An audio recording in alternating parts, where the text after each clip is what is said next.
We're reading A Course in Miracles. We're on chapter 14, which is called Teaching for Truth. And this is section 10, the equality of miracles. When no perception stands between God and his creations or between his children and their own, the knowledge of creation must continue forever. The reflections you accept into the mirror of your mind in time but bring eternity nearer or farther. But eternity itself is beyond all time.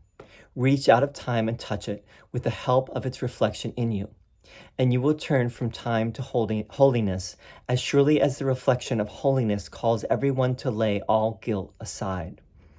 Reflect the peace of heaven here and bring this world to heaven. For the reflection of truth draws everyone to truth, and as they enter into it, they leave all reflections behind. In heaven, reality is shared and not reflected. By sharing its reflection here, its truth becomes the only perception the Son of God accepts. And thus, remembrance of his Father dawns on him, and he can no longer be satisfied with anything but his own reality. You on earth have no conception of limitlessness, for the world you seem to live in is a world of limits. In this world, it is not true that anything without order of difficulty can occur. The miracle, therefore, has a unique function and is motivated by a unique teacher who brings the laws of another world to this one. The miracle is the one thing you can do that transcends order, being based not on differences but on equality.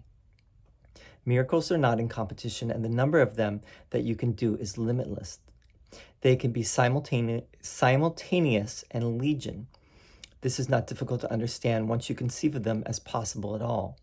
What is more difficult to grasp is the lack of order of difficulty that stamps the miracle as something that must come from elsewhere, not from here. From the world's viewpoint, this is impossible. Perhaps you have been aware of lack of competition among your thoughts, which, even though they may conflict, can occur together and in great numbers. You may indeed be so used to this that it causes you little surprise.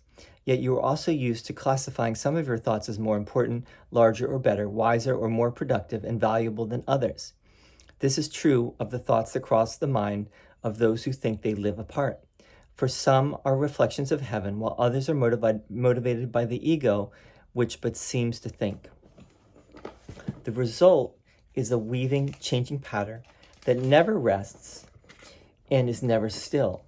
It shifts unceasingly across the mirror of your mind, and the reflections of heaven last but a moment and grow dim as darkness blots them out. Where there was light, darkness removes it in an instant, and alternating patterns of light and darkness sweep constantly across your mind. The little sanity that still remains is held together by a sense of order that you establish.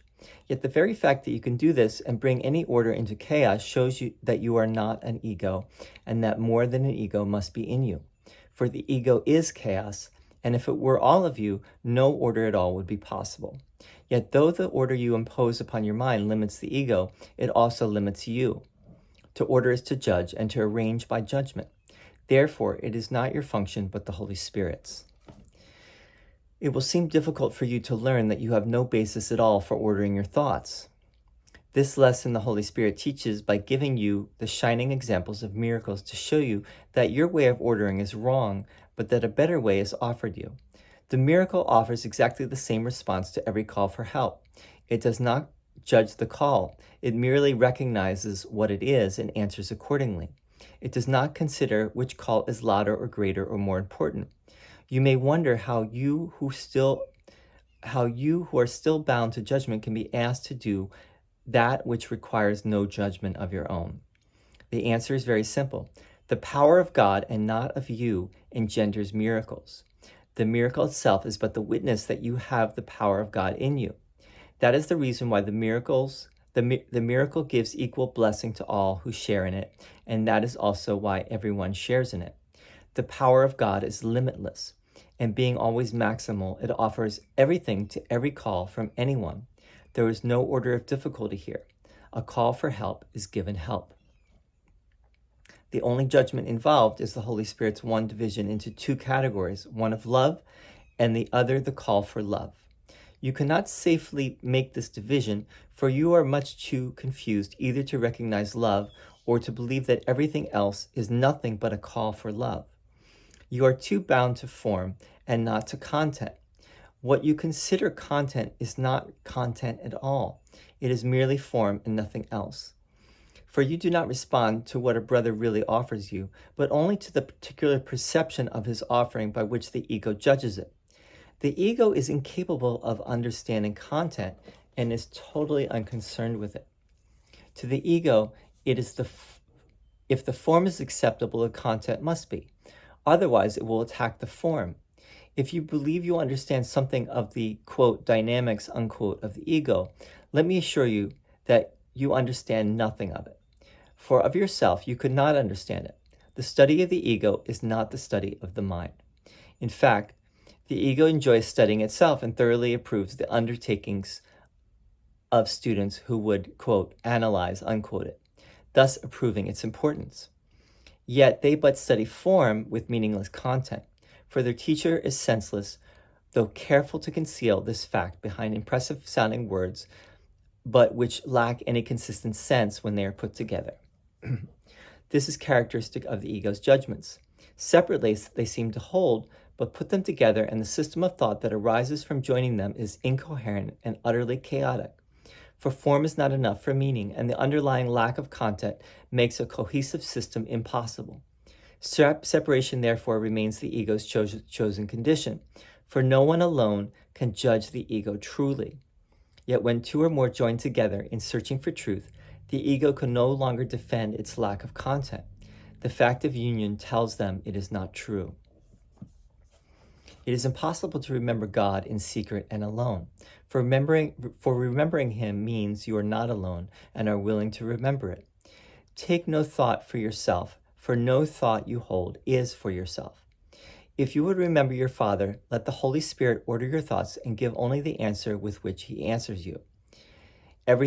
Everyone seeks for love as you do, but knows it not unless he joins with you in seeking it. If you undertake the search together, you bring with you a light so powerful that what you see is given meaning. The lonely journey fails because it has excluded what it would find. As God communicates to the Holy Spirit in you, so does the Holy Spirit translate his communication through you so you can understand them. God has no secret communications, for everything of him is perfectly open and freely accessible to all, being for all. Nothing lives in secret, and what you would hide from the Holy Spirit is nothing. Every interpretation you would lay upon a brother is senseless. Let the Holy Spirit show him to you and teach you both his love and his call for love. Neither his mind nor yours holds more than these two orders of thought. The miracle is the recognition that this is true. Where there is love, your brother must give it to you because of what it is. But where there is a call for love, you must give it because of what you are. Earlier, I said this course will teach you how to remember what you are, restoring to you your identity. We have already learned that this identity is shared. The miracle becomes the means of sharing it. By supplying your identity wherever it is not recognized, you will recognize it. And God himself, who wills to be with his Son forever, will bless each recognition of his Son with all the love he holds for him. Nor will the power of all his love be absent from any miracle you offer to his Son. How then can there be any order of difficulty among them? All right. This is kind of a long section here, the equality of miracles. I'm actually not going to say as much today, but I do want to focus on one little part here. Obviously, Jesus is now talking quite a bit about the miracle, what the miracle is. Obviously, he's been talking about it throughout the whole text. But he's going back to the first miracle principle, which is there is no order of difficulty in miracles. And he is making the point that we cannot determine the correct order in our mind. We cannot. That's the Holy Spirit's function. We have to let the Holy Spirit do that for us, and basically, just let love take the reins. I will step back and let love show the way is one of the workbook lessons, or lead the way. You got to let love lead the way, right? So let me just read this one little passage here again about everything is either a love, an extension of love, or a call for love. The only judgment involved is the Holy Spirit's one division into two categories, one of love and the other the call for love. You cannot safely make this division, for you are much too confused either to recognize love or to believe that everything else is nothing but a call for love. Meaning, we don't make that division in our mind, first of all, most of the time. We don't, the way that our mind tends to work in allegiance, again, with the ego, is we tend to divide the world into winners or losers, and sinners and saints, heroes and villains. Some people are bad, some people are good. These people over here are bad. This person is bad. Hitler was evil. We don't look at things as people are either extending love, or if they're not extending love, they're calling for love. That's not the way our minds work. That's, we are very conditioned not to think that way. That's why it's the Holy Spirit's function to help us to see that. And when we start to see that if someone is not giving love, sharing love, they're what they're doing is they're calling for love. Everyone, no exceptions. That's the equality, right? Everyone is equal in this. So we have to defer to the Holy Spirit. We have to defer, in other words, to love, to help us to see that. And when we do, we start to see, yeah, everyone here is in the same boat, we're all part of the sonship. We're all in the same boat. Just as I, myself, sometimes act upon my loving thoughts, but other times I don't, and I act upon the ego, and I act out, and I do insane things, and I say insane things, and I think insane things, and I identify with insane thoughts. Well, that's why we need help, because we're not consistent. If we were consistent, we would be able to sift away, the wheat from the chaff. We would be able to sift away the egoic mind and just, say, oh, that's the ego, right? But we don't. We're not able to do that. So, again, this is a course in mind training. This is a course in learning to do that. But until we get to that point, we do need to let go of thinking that we know the right way, right? And we have to really, study and practice this course. That's basically what it comes down to. Or something like it. It doesn't have to be this course, but because, it's like whatever path you take, you have to go all the way with it. So if you're doing the course, you got to go all the way with the course. And if you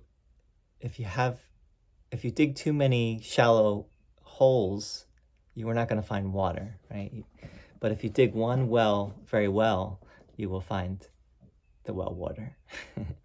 It is impossible to remember God in secret and alone, for remembering him means you are not alone and are willing to remember it. You can't find God. This is a very big teaching again and again that Jesus is bringing to our attention, which is that when two or more are gathered, as Jesus said in the Gospels, when two or more are gathered in my name, right? We can't find God without the reflection of our brothers. That's a big point here, that we need to see the results of when we share love and when we don't share love.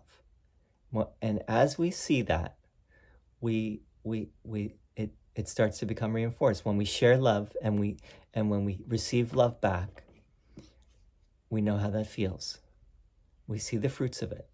That reinforces that within ourselves. And when we do not share love, we see the fruits of that. The non-fruits or the rotten fruits, and that also teaches us that that's not what we want. That's ego. So that's another very big point here, and I think I might end there today because I'm not sure how much time I have on my phone in terms of space. So take no thought for yourself, for no thought you hold is for yourself. If you would remember your Father, let the Holy Spirit order your thoughts and give only the answer with which he answers you. Everyone seeks for love as you do, but knows it not unless he joins with you in seeking it. If you undertake the search together, you bring with you a light so powerful that what you see is given meaning. The lonely journey fails because it has excluded what it would find. The lonely journey is the journey of the ego, right? The ego's motto is or the ego's agenda is seek but do not find. The ego is seeking for love too, but it does not want to find love. Love, on the other hand, wants to find love because that's what love is. And so the love that is us wants to find love. And right now the ego is very loud, right? So it drowns out that call for love within ourselves.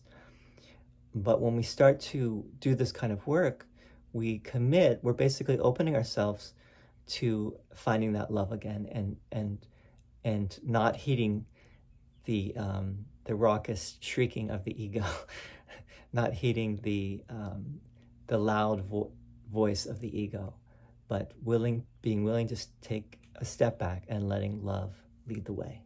Thank you for listening, and we'll be back. We're almost done this chapter now, and the next section is the test of truth. See you soon.